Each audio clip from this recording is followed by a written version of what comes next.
আচ্ছা, আমাদের আজকে যে অনুষ্ঠানটা হচ্ছে আর কি, সেই অনুষ্ঠানটা জানি যে পুরনো আমাদের যে একটা ঐশ্বর্যই বলেন, আর প্রধান আর কি, বিশেষ করে পশ্চিমবঙ্গের ক্ষেত্রে সেটা শেষ পর্যন্ত শুধু নাগরিক নয়, একটা রাজকীয় বন্দর হয়ে উঠেছিল বেসরকারিভাবে। কাশিমবাজার বন্দর, সেই বন্দর নদী আজকে আমরা পুনরাবিষ্কার হয়েছে। আর পুনরাবিষ্কারে যে এক্সপ্লোরেশন, তার উৎস থেকে শেষে যেখানে কাঠিগঙ্গা তৈরি হয়েছে সেই বিষয়টা নিয়ে আমরা সবাই মিলে বেরোবো। তাই বেরোবার মধ্যে আমাদের এই যে সংখ্যা, সেটা আমরা বলে নিতে চাই যে কাশিমবাজার প্রশ্ন হচ্ছে একটা কথা মনে রাখতে হবে, ভাগীরথী বাঘের জন্যই কাশিমবাজারের এত উন্নতি হয়েছে। ওই যে বাঘটা নিয়েছিল বলেই কাশিমবাজার এরকম একটা জায়গাতে উন্নত হয়েছে। আবার এমনই ভাবতে পারি না ভাগীরথীর বাঘের জন্যই সে আবার ওই ভাগীরথী বন্ধ হয়েছে। এই ওটাকে বলা হয় ডেড আইল্যান্ড, মানে ইংরেজি আইল্যান্ড। আইল্যান্ড মানে দ্বীপ। কীভাবে তাহলে দ্বীপ? সেই দ্বীপের মধ্যবর্তী অঞ্চলে ছিল উন্নত ভারতবর্ষের ক্ষেত্রে, বাণিজ্যের ক্ষেত্রে, কারখানার ক্ষেত্রে, রাজবাড়ির ক্ষেত্রে, এই কুঠি স্থাপনের ক্ষেত্রে সব কিন্তু ওই আইল্যান্ডের মধ্যেই আছে। তার সংলগ্ন যে হিন্টারল্যান্ড, পশ্চাৎ, সেগুলো কিন্তু এর সঙ্গে সঙ্গে উন্নত হয়েছে।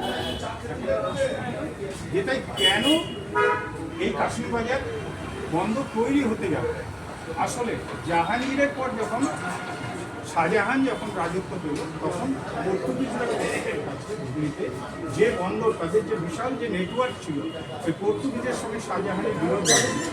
এই ওর যাবতীয় পাটনা পর্যন্ত যে নেটওয়ার্ক বাণিজ্যের, সেটা ও বন্ধ করে দেয়, ওদেরকে তাড়িয়ে দেয় পর্তুগিজদের। পর্তুগিজরা তখন কী করবে, দ্বিতীয় ব্যবস্থা হিসেবে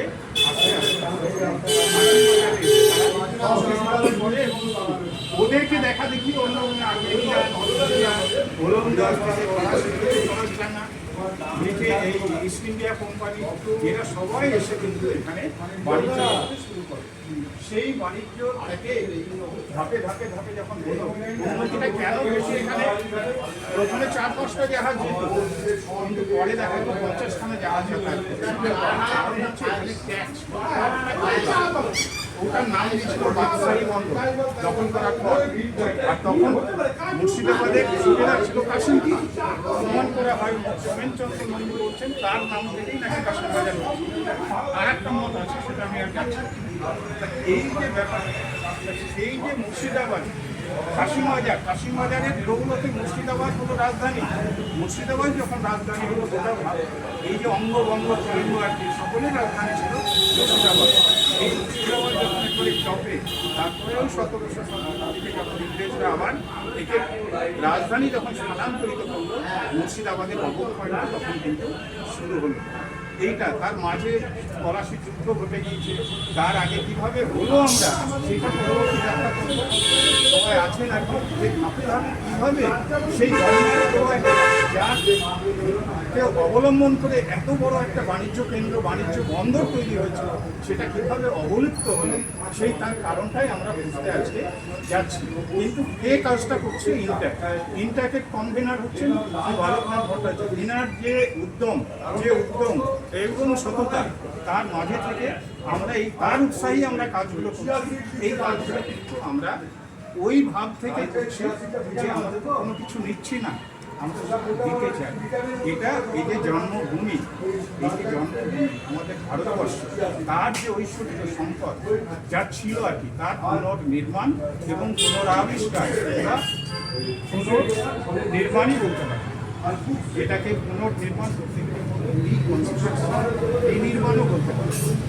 এই জায়গা থেকে আমরা এই কাজটা করছি বাবুবাবুর নেতৃত্বে। এখানে নদী বিশিষ্ট আমাদের বিভিন্ন সমাজে আছেন, রাজস্বীবাবু আছেন, আরও যারা সবাই আছেন, সঞ্জয়বাবু, আমাদের সন্দীপ, এর সবাই আছে, উজ্জ্বল, সবাই আছে।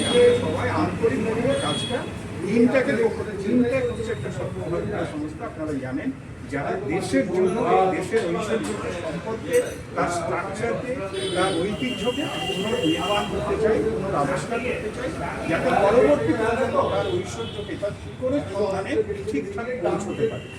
আমরা সেই সন্ধানটা বালকরত্ন নেতৃত্বে আজকে করবো।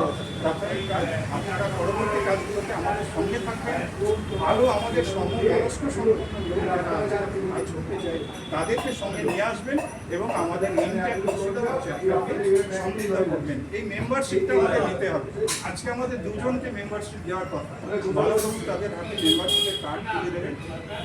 একজন হচ্ছে অনিল কুমার প্রামাণিক, প্রাক্তন প্রধান শিক্ষক বিশ্ববিদ্যালয়ে, ওনার হাতে বালকবাবু তুলে দিচ্ছেন।